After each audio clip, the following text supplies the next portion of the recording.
So hello everyone, I hope you all are doing good. मेरा नाम है मोहित चौहान और इस वीडियो में हम कवर करने वाले हैं 22 एंड 23 ऑफ सितंबर के करंट अफेयर्स। ये आज से हमारी सीरीज स्टार्ट हो रही है ऑफ करंट अफेयर्स। सो चलिए स्टार्ट करते हैं with our first topic, that is WHO air pollution standard. देखो, पिछले कुछ समय में ना बहुत सारी रिपोर्ट्स आई थी जिनमें ये बताया गया था कि पॉल्यूशन के बहुत ज्यादा इंपैक्ट हो रहे हैं ह्यूमन हेल्थ पे। अब उसी चीज को लेकर WHO ने पहली बार 2005 में इन्होंने एक रिपोर्ट रिलीज की थी। उसके बाद पहली बार इन्होंने यहां पे अपने स्टैंडर्ड्स को इंप्रूव किया है और यू कैन से टाइटन किया है। तो फर्स्ट एवर अपडेट सिंस 2005 आप इसे यहां पे कह सकते हैं। इसका इंपैक्ट ह्यूमन हेल्थ पे काफी ज्यादा हो चुका है। इसका जो डेटा है वो भी मैं आपको बाद में बताऊंगा। इन्होंने क्या किया है कि यहां पे जो स्टैंडर्ड है ना उनको इंप्रूव किया है। अब इंप्रूव का मतलब क्या है, जो PM 2.5 का एनुअल मीन जो इनकी अपर लिमिट थी, जो 2005 के स्टैंडर्ड में अराउंड 10 ग्राम पर मीटर क्यूब थी, उसको इन्होंने अपडेट कर दिया है और अब इसे 5 ग्राम पर मीटर क्यूब को इन्होंने अपर लिमिट को सेट कर दिया है। वहीं पे 2.5 का जो 24 आवर्स में मीन जो आपका कलेक्शन होना चाहिए था, दैट इज अराउंड 25 पहले था, अब वो 15 कर दिया है, मतलब रिड्यूस कर दिया गया है यहाँ पे। ऐसे ही PM10 के लिए है, एनुअल मीन आपका जो अपर लिमिट थी दैट वाज 20, ठीक है, बट अब इसको 20 ग्राम पर मीटर क्यूब, अब इसको रिड्यूस करके कितना कर दिया गया है, दैट इज 15 ग्राम पर मीटर क्यूब। और ऐसे ही PM10 का 24 आवर का मीन जो होना चाहिए था वो कितना था, 50, और इसको रिड्यूस कर दिया गया है 45 पे। तो देखो यहाँ पे रिडक्शन काफी कम है, बट स्टिल काफी मेजर इंप्रूवमेंट इन्होंने यहाँ पे क्या है, ऑलमोस्ट हर एक चीज में अराउंड 25 to 50% का यहाँ पे इन्होंने डिफरेंस लिया है। अब अगर आप इसको इंडिया के पॉल्यूशन से कंपेयर करें, इंडिया की परिस्थिति से कंपेयर करें, तो यहां पे आप देखेंगे कि इंडिया की परिस्थिति बहुत ही ज्यादा बुरी है।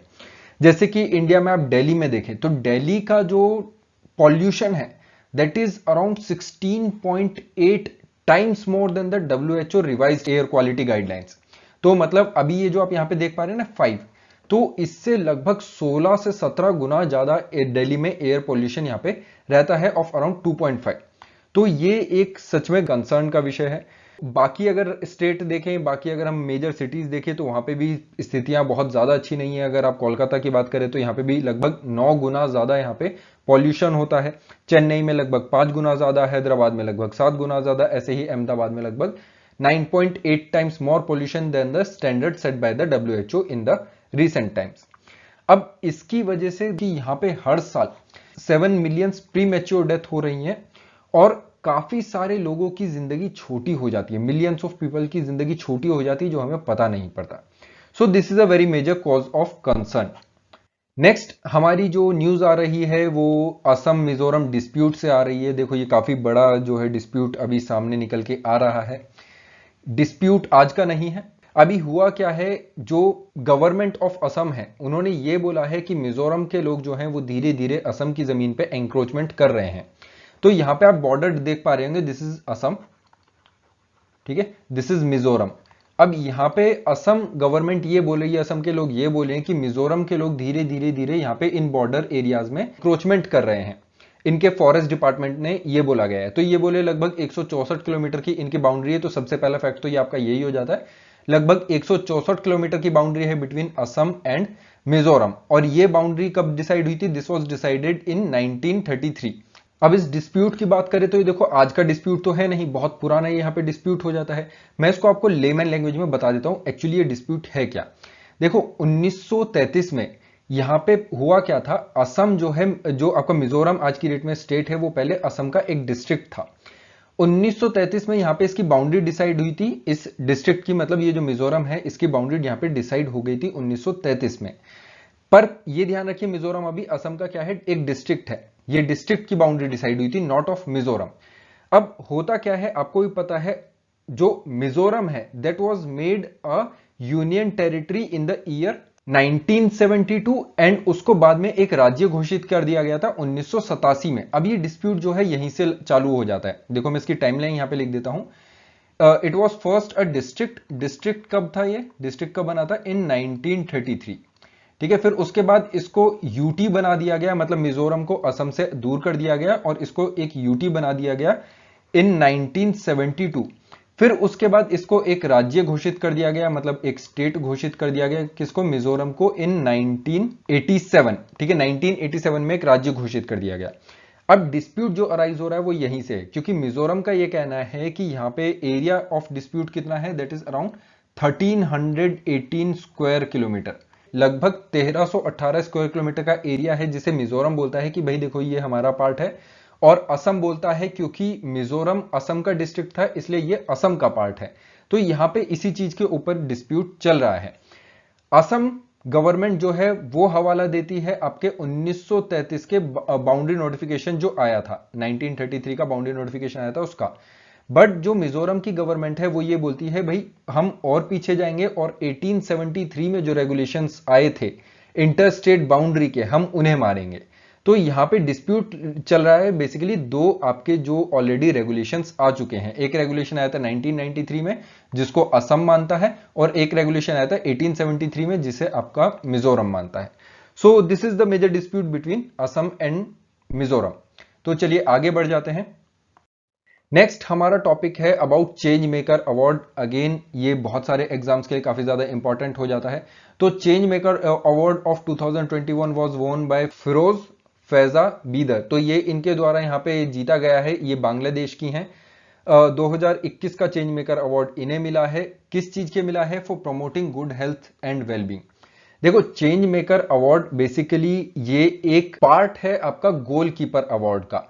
अब गोलकीपर ग्लोबल गोल्स अवार्ड जो है किसके द्वारा दिया जाता है? वो दिया जाता है bill and Melinda Gates foundation के द्वारा। ऐसे इंडिविजुअल्स जो अपने पर्सनल एक्सपीरियंस, पर्सनल पोजीशन और पर्सनल लीडरशिप का इस्तेमाल करके लोगों की जिंदगी में चेंज लेकर आते हैं। तो यहीं पे ये जो आपकी फिरोजा हैं ये भी यहाँ पे चेंज लेकर आई हैं अपने मोनर स्कूल के द्वारा। ये एक एनोनिमस स्कूल है, बेसिकली फेसबुक पे इन्होंने चलाना स्टार्ट किया था, तो वैसे ही सोशल साइट की तरह इन्होंने चलाना स्टार्ट किया था। तो धीरे धीरे धीरे करके ये बांग्लादेश में एक मूवमेंट बन जाता है और काफी लोगों की जिंदगी यहाँ पे इस स्कूल ने चेंज की है। So this is about change maker award. Next है हमारा साइन लैंग्वेज। साइन लैंग्वेज में क्या है? जो आपका new Delhi based Indian sign language research training centre है, ये एक basically sign language day celebrate कर रहे हैं ऑन सितंबर 23 को। तो एज सच कुछ मेजर यहाँ पे आपके लिए न्यूज नहीं है, बट आपको ये पता होना चाहिए कि साइन लैंग्वेज डे जो है वो कब सेलिब्रेट होता है। दैट इज सेलिब्रेटेड ऑन सितंबर 23, 2021। और ऐसा नहीं है ये सिर्फ इंडिया का ही साइन लैंग्वेज डे है, this has been recognised by United Nation as well. तो 23 सितंबर को यूनाइटेड नेशन के द्वारा ही India international sign language day भी मनाया जाता है, और इसी चीज को अडॉप्ट किया गया था यहाँ पे ISLRTC के द्वारा। तो यहाँ पे बेसिकली ये एम्पावर करने के लिए है किसको? फॉर डिसेबिलिटीज को। किसके द्वारा है ये? This is by department of empowerment of person with disabilities, that is दिव्यांगजन। और किसके अंडर आ जाएगा ये आ जाएगा आपका ministry of social justice and empowerment. Next news क्या है? Next news is about India and UAE। अब इंडिया और UAE की बात करें तो यहां पे आप देख पाएंगे India and UAE commerce minister है formally launch the negotiations on India UAE CEPA. CEPA क्या है? That is comprehensive economic partnership agreement. अब ये बहुत ही इंपॉर्टेंट पार्टनरशिप एग्रीमेंट हो जाएगा। देखो है तो बहुत ज्यादा इंपॉर्टेंट। इससे रिलेटेड इंडिया और UAE के बीच में ट्रेड रिलेशंस कैसे हैं, बिल्कुल उससे यहाँ पे क्वेश्चंस पूछा जा सकता है। मेंस पर्सपेक्टिव से आप सेपा को यहाँ पे बेसिकली फॉर्डर पॉइंट की तरह इस्तेमाल कर सकते हैं कि सेपा जो है, जैसे इंडिया ने UAE के साथ सेपा साइन किया है और उसके बहुत सारे बेनिफिट्स हैं। क्या क्या बेनिफिट्स हैं? बेनिफिट्स यहाँ पे हो जाएंगे कि ये आपकी जॉब्स बढ़ाएगा, स्टैंडर्ड ऑफ लिविंग को रेज करेगा, वाइडर जो सोशल एंड इकोनॉमिक अपॉर्चुनिटीज है वो क्रिएट करेगा दोनों ही देशों में। ये माना जा रहा है कि एग्रीमेंट के बाद आपका जो बायलैटरल ट्रेड है that will increase almost $100 billion with in 5 years, जो आज की डेट में कितना है? That is around $15 billion. और ये इसकी चर्चा कब चलने वाली है? इसकी चर्चा चलने वाली है 23 एंड 24 ऑफ सितंबर। जब कुछ इससे निकल के आता है तो हम वापस इसके बारे में डिस्कस कर लेंगे, बट उससे पहले कुछ इकोनॉमिक रिलेशंस के बारे में जान लेते हैं इन दोनों ही देशों के। यहां पे इकोनॉमिक रिलेशन की बात करें तो UAE इस टाइम पे इंडिया का 3rd लार्जेस्ट ट्रेडिंग पार्टनर है। इट इज वेरी इंपॉर्टेंट, ठीक है। इंडिया का 3rd लार्जेस्ट ट्रेडिंग पार्टनर कौन हो जाएगा? That is UAE। कितना ट्रेड होता है दोनों देशों के बीच में? अराउंड $59 बिलियन का यहाँ पे ट्रेड होता है। इंडिया का 2nd लार्जेस्ट एक्सपोर्ट डेस्टिनेशन है, ध्यान रखिएगा। UAE इंडिया का 2nd लार्जेस्ट एक्सपोर्ट डेस्टिनेशन है आफ्टर US। मतलब US के बाद इंडिया अपना सबसे ज्यादा सामान कहां पे बेचता है? That is in UAE। फिर उसके बाद India was UAE second largest trading partner. अब यूएई के लिए भी इंडिया एक सेकंड लार्जेस्ट ट्रेडिंग पार्टनर है। क्यों भाई? देखो, हम लगभग हर साल $41 बिलियन का तो यूएई से ऑयल ही परचेज कर लेते हैं। तो that is a very major thing. तो यूएई के साथ हमारे बहुत पुराने रिलेशन है और काफी अच्छे स्ट्रॉन्ग रिलेशन अब धीरे धीरे बनते चले जा रहे हैं। डिफेंस एग्रीमेंट की तरफ भी हम काफी सारे कदम यहाँ पे उठा रहे हैं। अब यूएई की बात करें, यूएई इंडिया में अगर जो इन्वेस्टर्स की बात करें तो ये 8th लार्जेस्ट इन्वेस्टर कंट्री हो जाएगा इंडिया में, जो कि ऑलमोस्ट $11 बिलियन पिछले साल इन्होंने इंडिया में इन्वेस्ट किया था 2020-21 में। वहीं पे अगर आप इंडिया की बात करें तो इंडिया की बहुत सारी बड़ी बड़ी कंपनीज हैं जो यूएई में अपना पैसा इन्वेस्ट कर रही हैं। लगभग अगर आप देखें तो लगभग $85 बिलियन के करीब हमने यहाँ पे पैसा इन्वेस्ट किया था इन यूएई। तो इंडिया और यूएई के रिलेशन को आप याद रखेंगे। इंडिया का सेकंड लार्जेस्ट एक्सपोर्ट डेस्टिनेशन है, इंडिया का थर्ड लार्जेस्ट ट्रेडिंग पार्टनर है, इंडिया यूएई का सेकंड लार्जेस्ट ट्रेडिंग पार्टनर है। तो इस टाइप से आपको चीजें ये सारी याद रखनी है, क्योंकि इस टाइप के क्वेश्चन यूपीएससी बहुत ज्यादा बार पूछता रहता है। अब एक बहुत मेजर इशू यहां पे आ जाता है जो हुआ नहीं है बट फिर भी हमें पढ़ने की जरूरत है। सार्क मीटिंग होने वाली थी न्यूयॉर्क में, वो अब कैंसिल हो गई है। ठीक है, अब इसके पीछे जो है काफी सारे कारण बताए जा रहे हैं। सबसे मेजर कारण तो ऑफकोर्स सी बात है भाई, क्योंकि सार्क का पार्ट अफगानिस्तान भी है और अफगानिस्तान की पार्टिसिपेशन पे इंडिया को बहुत ज्यादा दिक्कत थी। इस वजह से कुछ ये मीटिंग यहाँ पे कैंसिल हो गई है। देखो हुआ क्या है कि जो अफगानिस्तान की गवर्नमेंट है, जो तालिबानी गवर्नमेंट है, उसको आज की डेट में सिर्फ एक ही देश ने रिकॉग्नाइज किया। अगर हम सार्क की बात करें तो वो है पाकिस्तान। बाकी जितने भी सार्क देश हैं उन्होंने, उनमें से किसी ने भी अभी तक अफगानिस्तान की गवर्नमेंट को, जो तालिबान गवर्नमेंट है, उसको आज तक भी रिकॉग्नाइज नहीं किया है, नॉट इवन नेपाल। अब नेपाल यहां पे सामने आया है तो आपको एक चीज और बता देता हूं। यहां पे नेपाल इस टाइम का होस्ट था। ठीक है, इस बार होस्ट कौन था? That was Nepal. मीटिंग कहां पे होनी थी? न्यूयॉर्क में होनी थी, बट जो इसका होस्ट था वो नेपाल था। इस चीज को याद रखिएगा। ये समिट कहां पे होनी थी? This was to be held in Nepal, but अब ये ऑफकोर्स बातें कैंसिल हो गई है। तो अब ये ऑफकोर्स बातें नेपाल ने इसको हेड नहीं किया।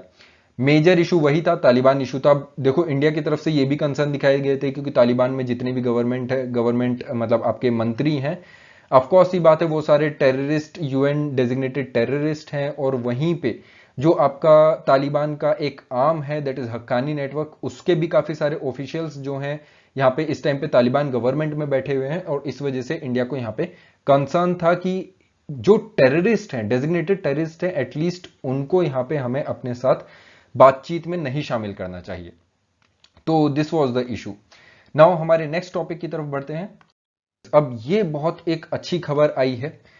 कई बार क्या होता है कि जितने भी डिपार्टमेंट है ना, चाहे वो आपका डिफेंस हो, चाहे वो आपका एग्जीक्यूटिव हो, चाहे वो आपका लेजिस्लेटिव हो, कई बार ये लोग काम नहीं करते हैं और इंतजार करते हैं जब तक सुप्रीम कोर्ट इनको 2-4 फटकार ना लगा दे।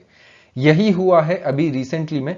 सुप्रीम कोर्ट ने जो गाइडलाइंस दी थी बेसिकली पिछले साल, और सुप्रीम कोर्ट के जो ऑर्डर्स आए थे पिछले साल की वुमेन्स जो है एनडीए के थ्रू आर्मी में भर्ती हो सकती हैं, उस पर अभी तक एक्शन क्यों नहीं लिया गया? तो वहां से यहाँ पे अभी क्लैरिफिकेशन आई है फ्रॉम एनडीए यूपीएससी, जिसका एग्जाम कंडक्ट करवाता है, कि फ्रॉम 2022 मई में, मतलब गवर्नमेंट जो है इस टाइम तक सारी जो रूल्स एंड रेगुलेशंस है वो डिसाइड कर लेंगे।